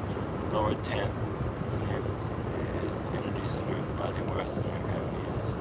I should be less than the silence, but I'll try to be active. I appreciate that Tiger bounces, or Tigger bounces, you know, active support, you know. Patreon, become a Patreon. Patreon/Gordon Xavier, help him out, you know, support the movement, help out the movement, get an Evolve shirt. That's that, you know. Feelings, others' thoughts. What are some questions? Some questions that like you don't want to ask in person, you know? Like something deep, you know, like something, this is your chance to just let it out. This is your chance to really express it, you know? Like the one that you're thinking about asking is the one. The one that you're thinking about asking is the one. And that's the one that leads to transformation. You know, right now we're being inspired by your higher mind to ask you questions, to answer your questions. You see, so it's like this is a co-creation. He said masturbation and spirituality. Perfect, I love it. Okay. Masturbation is the process of physically expressing the love for yourself. You hear me?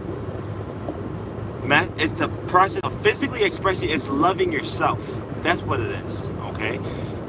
I don't know why, but there's so many things that when we do it and we feel good about it and we don't pay for it, well, for the most part, don't pay for it, it's bad or it's evil. We have such a stigma around sex in our society. I say it again. You had a peanut butter and jelly sandwich for breakfast. You went to work today. You had sex with 5 people. You shaved your head today.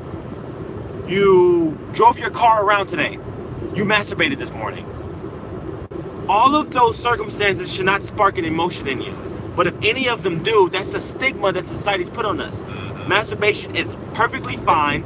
If you do it once a day, you need to up those numbers up to twice a day. Hell no, okay. And I'll offer a different perspective on that. I agree to that to a degree, but I'll say that one thing about masturbation is, you know, what's causing you to masturbate? Are you masturbating out of a place of I feel like shit and I need something to distract me from this feeling? True. Are you masturbating because you're trying to escape? Because if so, that is not good for you. Yes. That will have there will be consequences energetically for that. Yes. Now, if you're doing it from a place of I'm just kind of horny and you know what, hey, that's a little bit different. Yes. Now, here's another thing: the feelings that you hold and the thoughts that you hold about yourself after doing it will drastically affect your vibration. So, say for example, if you do it and then afterwards you feel guilty, now, because in orgasm, now you open when a human being orgasms, you open up this space within yourself that is almost like divine sacred energy that's lingering in your consciousness, right? And so when you plant a seed of guilt in this soil of sacred sexual energy that you're experiencing, when you plant a seed of guilt in there, that seed is powerful and it will gain a lot of momentum and it will screw up your vibration. Yep. So and if you're ever with somebody and you orgasm, the thoughts that you hold, try to think of thoughts about your life coming together as you orgasm, because that's a very powerful energetic release right there. I mean, you can feel it. You can literally feel it when you're orgasming. So try the thoughts that you hold, be very conscious and specific about the thoughts you hold in your head as you're doing that. Yeah. So, you know, that's kind of something to consider about that. That's really, he called me on that one. Yeah, if you're doing it as a way to get away from something, that probably wouldn't be the most healthy. And also for guys, not to cut you off, but also for guys, there are nutrient properties in semen. Like just scientifically and physically, just like in blood. If you lose a lot of blood, it's going to affect your brain work. It's going to affect your body. Same thing in semen. They say semen, an ounce of semen is equivalent to like 60 ounces of blood or something like that. You know, or like spilling like an ounce of I mean, semen is something that can create a life. You can create a life out of that. So to be spilling that all over the place, you know, that can have an effect on the body. And you know? one thing I want to add to that as well is there is a difference between orgasm and ejaculation. Yeah. Okay. For males, you can experience multi-orgasms without ejaculating. Ejaculation is actually what releases that semen. When you feel really, really good while doing it, that's called a dry orgasm. If you don't have to ejaculate every time. So if you can, there's actually a technique to have an orgasm without ejaculation. Therefore, you don't lose the life force. Because someone says something about life force energy. There's a way you can do it without losing the life force energy. Actually, in fact, increasing your life force energy within you. Okay. So put it like this. Learn to have an orgasm without ejaculation to achieve the effects, essentially without the side effect, if that makes sense. Okay. Bonus life. Exactly. And so even if you do ejaculate, just know that you'll be a little bit drained, but it's probably good that you're drained because now the universe can do more. The less you do, the more the universe can do. You know, so you relax and feel good. But once again, and choose good thoughts as you do that. It's important to think positive. Good thoughts as you do that. Because when you orgasm, it can be you're hyper manifesting whatever you're thinking in your head. Yes. You're hyper manifesting any thoughts you're having. You're hyper manifesting any feelings you're having. Yes. So I mean, let me be one of the spiritual teachers that tells you that if you masturbate, you better enjoy it. Hell no. You better enjoy it. That's the contingency. If you're gonna do it, you better enjoy it, and I mean enjoy it fully. Yeah. And I mean use that experience when you're at work. Think about that. How much you enjoyed it the night before. Hell no. No, seriously. The more you focus on that good feeling of really enjoying it, and then you're like, you know what? Oh, I'm looking so forward to doing this tonight. I'm looking so forward to masturbating tonight. I'm telling you that actually benefits you because now you're opening up the gateway for more things to enjoy. You see? So love what's easy to love. If it's masturbation, whether it's your graduation, well, if it's any kind of celebration, just love what's easy to love, and everything else that's easy to love will come into your experience. Okay, somebody else said something. My phone is lagging. Do you think oral sex is natural? Anything that you do is natural. Anything that you want to do is natural. Yeah, it's sure. I ain't sure. Now there are some unnatural ways to do oral sex. Some of y'all girls out there can figure out some unnatural shit to do it. Now that's none of my business. But some of y'all, oh my goodness, man. Some of y'all, yeah. Okay, and if you could change, well, I'll take this one. Read that for me, so I can. If you could change one thing in the world, what would it be, and why? I want to start with this. If I can change one thing in the world, it would be how much in alignment I am. Be the change you want to see in the world. I don't want to change anybody. I don't want to force anybody to do. I don't want to change anything about anybody. My purpose here on earth is to inspire change, right? Because we're all here to experience ourselves on the deepest level. Everybody's here for a different experience. If we were all here for the same experience, we'd be the same color, we'd be the same height, we'd be the same everything, same name. We would, you know, there wouldn't be any differences. I don't want to change anything about the world. I want to be the best possible me I can to inspire change, to be the change, and I want to bring about the change that I want to see in the world through myself. And that right there, to me, is the proper way to bring about change. You know, I don't want to change you. I want to inspire you to bring about the change you want to bring about in the world. I want to inspire him to bring about the change he wants to bring about in the world. Yes. And she wants to bring about the change in the world, you know? Yes. And in me doing so, you know, I thought that's the only way to actually get anything done. Because if I try to change something about the world from the outside, well, humans are just we're gonna recreate it, because the collective consciousness is creating everything that we see around us right now. So what do I want to do? I want to inspire the collective consciousness by being a great reference point? Oh, that's a good question. How does one about living life while being very empathetic without having to feel everybody's thoughts and emotions? Okay, so when it comes to feeling other people's thoughts and emotions, think about this. Are you feeling their thoughts or emotions, or are you feeling your interpretation of what they're doing, which causes an emotion in you? You see? So when, let's say for example, someone's crying, just crying like crazy. A lot of times we assume they're sad, okay? But I experienced once a man crying in church, and the pastor's like, well, I understand you're going through something hard. He's like, no, these are actually tears of joy. These are tears of joy that I'm crying, okay? So it's so much easier to just focus on your feeling and emotion. And if you want someone to be motivated, focus in that feeling in yourself, and then you'll vibrate at that frequency, and then they'll naturally be attracted to your frequency, and they'll naturally just rise, okay? So just know that literally the way you heal other people is by being the example and letting them choose to rise up to your example. This is how Jesus healed. Jesus could have healed the entire world, but he didn't, because not everyone wanted to be healed. He saw their process. He saw they're right now, they're in their process, well, it'll actually serve them to go at their own pace, okay? So the process of healing is being able to see all and choosing what's best for you. So if someone's doing an emotion that you don't prefer, know that they're choosing that. And if they want to choose the higher one, be the example of the higher one and allow them to choose. If they don't choose, then get out of there. Love that. See, so do you still think, although if you could change one thing, how does about living your life? What are your spiritual beliefs? My spiritual belief is something I call life. I believe in life.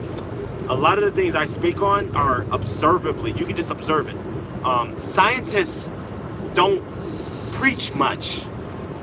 They run a test. They look at the results and they show their data. They show their results. They don't really say this is the right way. No, they just say, hey, this is what worked or this is what not worked. Okay? So they don't really have to talk much. That's kind of how I like to integrate my spiritual beliefs. I do talk a lot to help you guys out, but a lot of things I speak on are things that don't require convincing, just observing. Okay? I think spirituality is observable if you just, it's really observable. If you observe while with your mind as it's connected to your heart. Yes. If you connect it to if you connect your heart to your mind and then observe, you'll find your spiritual. Why do people keep asking where are we going? We're going to Kansas City. Kansas City, Missouri, by the plaza. I don't know. How do you raise the awareness? How do you raise the awareness of people around you? Good question. By being the example of the awareness that you seek them to raise to. See, human beings are monkey see, monkey do creatures. Monkey see, monkey do. And so, as you live your life and you be a reference point, people will then see you and see the only thing. People aren't going to raise their awareness unless they choose to. Yes. And so when you give people something to look at, and it's like, oh, that's what a higher awareness looks like, they can then decide: do I want to mirror that? Do I want to copy that? Do I want to embody that, or not?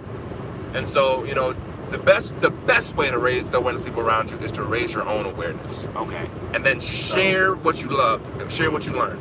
Ooh, Tyler Rothman, thank you for your courage, for your openness to open up and say that. He said, I am having trouble manifesting a relationship with the opposite sex. I put myself out there, but no luck with anything meaningful in a long time. I feel loneliness, but I have learned to love myself.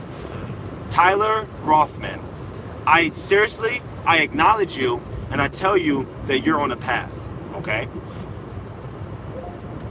A lot of people manifest their dream girls or their dream other halves by not focusing on not really like thinking, oh, I need to manifest this, I need to get this, by just being like, you know what, the universe is going to bring this to me, and when it comes to me, it's going to feel right.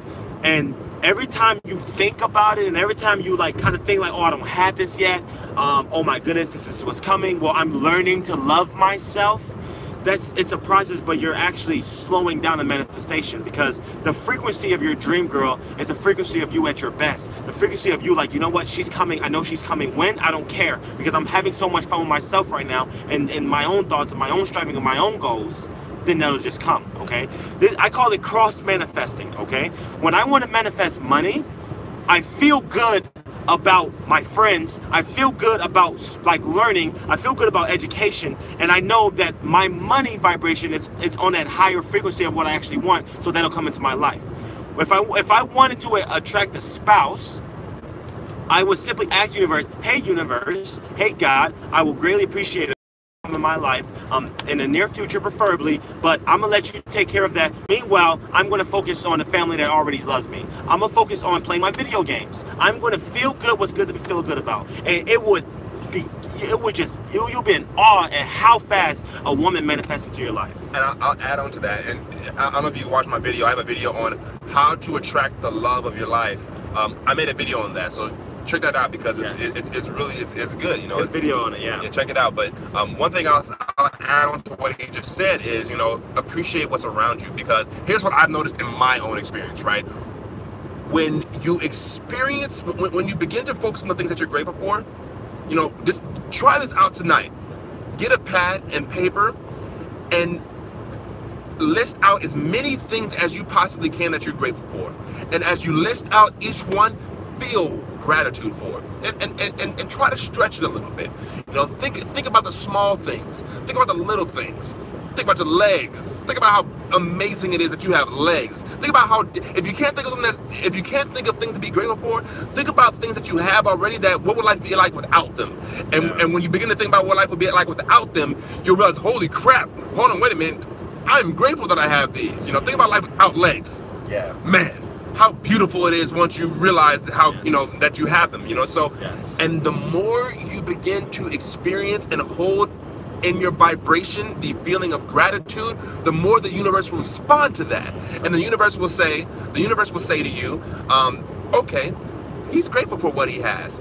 He likes what he has. Well, you know what? Let's go ahead and send him some more stuff, because guess what? He'll be grateful for it. Yeah. But if you aren't seeing all the beauty around your life already, if you're complaining about things and you're not seeing it, well, the universe will send you something great in your life, and you won't even see it, because you're not seeing all the amazing things that you have in front of you already. The universe will be like, well, you know, they don't see all the stuff that I've given them already, that they prayed for already. So you know what? Yeah. Why would I send them this? Because they're probably not going to notice it. That's powerful, you know. And one thing I want to say as well is that look at the relationships of the people that you surround yourself with most. A lot of times you can have a lot of friends that are constantly like breaking up, and just try to surround yourself with people that have the things that you want in life. Surround yourself with people that are happily married, happily in love, happily in bliss, and try not to be like, oh my God, I don't have that. Yeah. Try to think that, hey, I'm on my way to that. That's what's going to come in my life. Now that's coming as well, and then it will actually accelerate it, because now their consciousness of just expecting it up will rub into you. You'll appreciate it. Yeah, you know, and you'll be surprised as because usually girls that are happily in relationships like that would have girls friends that are happy that way as well. And Pimp Alchemist, actually, how do you feel about crystals and stones? Oh my goodness, me and Gordon have very diverse perspectives on this. I'll give my perspective on it. My perspective on crystals and stones is, if you take a crystal and you say that this crystal will increase your ability to love in your life, and someone gives it to you, you'll believe that, right? Now, if I take that crystal and I give it to a 20-year-old who has no idea what the crystal does, it will have no effect on them. None. They'll just be like, what is this rock? You see? So it begs to ask the question, is the power in the crystal, or is the power in your belief of the crystal? Or is the power in what other people tell you about the crystal? Okay? You are a creator. You are gods themselves. Okay? The greatest worship that you can give God is living like a god. Okay? Or living open to God coming through. Exactly. And work and co-creating with you. Exactly. You know, either or. You are God manifested. You are God experienced. You are God allowed. It's all in you. Okay, find what works best for you and know that. So if it takes a crystal Yeah, use a crystal. Me, I used the Game Boy Color for most of my childhood. I played a freaking Game Boy Color, and I was the best guy ever. The Game Boy Color gave me empowerment. Right now, my crystal is my Prius. I drive a Prius, and I love it. And it empowers me to drive my Prius. I love my black Prius. Prius C gets 50 miles to the gallon since 2014. Right now, it has about 60,000 miles on it. And it was every mile on my Prius, 60,000 of them, was a mile of love. Am I going the right way, by the way? Yes, you are. I'm watching them. It would make a sound if you were going the wrong way. And I'll say, and I'll add on to that, crystals, you know, like I agree with everything, like, you know, for the most part, everything he said, you know, and everything in life holds a vibration, you know, everything holds a vibration, you know, and so it requires one to be open to receiving it, because you can, just like anything in life, you can always block your blessings, you know, like Alan can be the best vibration, the best cousin ever, but if I don't believe he's the best cousin ever, I won't be able to experience that. Now, does that mean he's not a great person? Well, he's a great person with or without me perceiving it. You know what I'm saying? So the same thing with the crystal. The crystal does what it does with or without me perceiving it. But once I shift my belief about it, that's when I can open up to those specific vibrations. You know what I'm saying? Because you can, if you're sensitive and you look at a crystal, you can simply see what's going on with that. I've held some crystals in my hand that you can literally feel the magnetism on it. You can, like, you know, if you hold hematite stones in your hand, you can, when you and it touches your hand, you can feel like there's a magnetic grounding effect that it has. Like, I mean, and I don't think you've ever held one of those, but if you hold it, you'd be like, holy crap, like, whoa, this is like, you know, this has effect, you know. So it's just a matter of being open to it. But crystals, I think they are very effective for healing and for whatever purposes that specific crystal holds, because simply, once again, everything holds a vibration, just like people, just like TV, just like your phone, just like grass, just like the sun, just like sounds. Everything's vibrating and oscillating, and crystals, they perfectly hold different vibrations. And funny thing, how said, what is interesting, crystals, I want to Imani Starlight, I'm going to challenge you directly. I love you. I'm going to challenge you directly, though. I'm coming. So it says, Imani Starlight. Well, that's interesting. Crystals are used to store energy. So if the 20-year-old wasn't actively putting energy into the crystal like they do for computers, then the crystal would be empty. Yeah. I challenge that. The crystal is not empty. Okay. Let me give you guys a little lesson on alchemy. Okay. The essence that we call God or the universe is intelligence, okay? This imbued intelligence is in every fragment, every nano fragment of the entire universe, okay? The same energy that's in the crystal is the same energy that's in a banana, it's the same energy that's in a core, so it wouldn't be empty, it would just be transmuted to something else, like, you know? So, like, if that's like water, you love water, okay, there'll be I like that all is connected. You love water, okay, it'll have a loving vibration. If you add fear to water, then it'll have a more fearful, more distorted vibration, you know? But at the end of the day, that water, that crystal, is consciousness itself. So it has the ability to transmute to what the creator is spewing onto it, if that makes sense at all, okay? So if someone takes that crystal and give it to the 20-year-old and tells them nothing, then it's going to be a frequency of just willing to change. God's default frequency for us is willing to change, willing to transmute to what we created to be, okay? Because God wouldn't know himself as the creator if we weren't creating it, you see? So put it like this, so that crystal is consciousness, it's alchemy, it's God itself just waiting to transmute to whatever you believe it to be, okay? I guarantee you that someone can empower a crystal, and then another person can have a very strong belief and empower a dog turd, and that dog turd will outdo the crystal because of how strong the belief is in that dog turd. Interesting, right? Because that dog turd can turn to fertilizer, which can grow a tree. Ah! You see, so that's how it is. So literally, your creators and your power of belief is what gives it. And all that 20-year-old doing is whatever is she's laughing.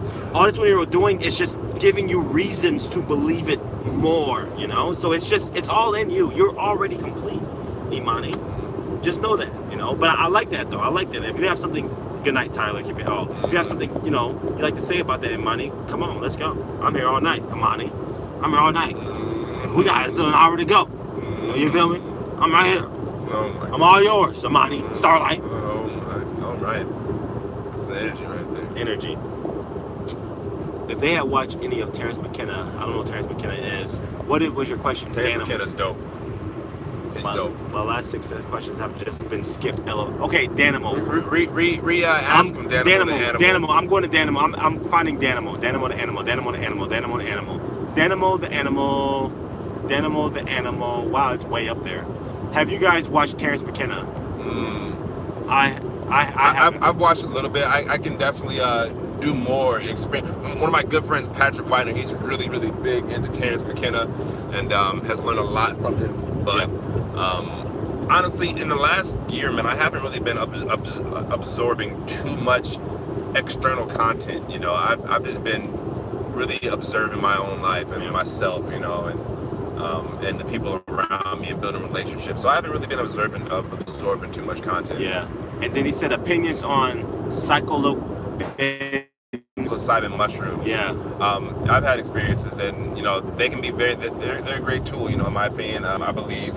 I don't think they should be. I have a video coming out on it at some point, so I'll be sharing that. But you know, they can be very, very useful. You have to be educated when utilizing them.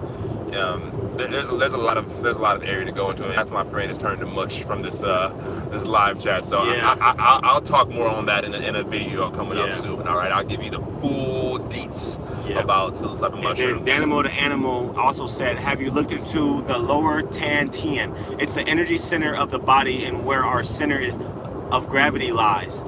It's the area center of balance used in Tai Chi. Go to Let's Evolve on Facebook and leave a link for us to watch a video on it or something. Leave a link of your favorite video on Let's Evolve on Facebook, and we'll check it out, because I don't know much about that. And then Dan the Animal said Super Smash. Okay, got Dan the Animal's questions.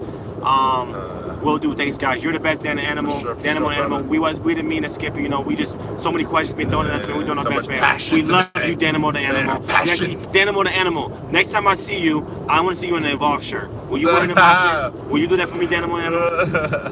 Danimo the Animal. Will you get an Evolve shirt? Thank you. Just kidding. You're the best, Danimo the Animal. What's your opinion? I haven't had experiences with it. We've already. I'm going to have a live chat at some point with my friend Shahrazad. She's friends with Ryan Cropper, and she's had a couple of ayahuasca experiences, and we had some really great conversations, some live conversations on Facebook. Animal to Animal, he's gonna get a shirt. Hey, let's get it. Okay. But I'll have Shahrazad Spada on the channel, and we'll talk about her experience with it. I haven't had my experience with it, but you know, I'm a big fan of altered states of consciousness, so you know, yeah, I don't think there's anything wrong with it. I think it's worth exploring. Then he said, Jay Norris, what do you think about the debates on YouTube between conscious people and different conscious people exposing other conscious people? See, I don't even pay attention to that stuff. Now, yeah, first off, that's conflicting energies.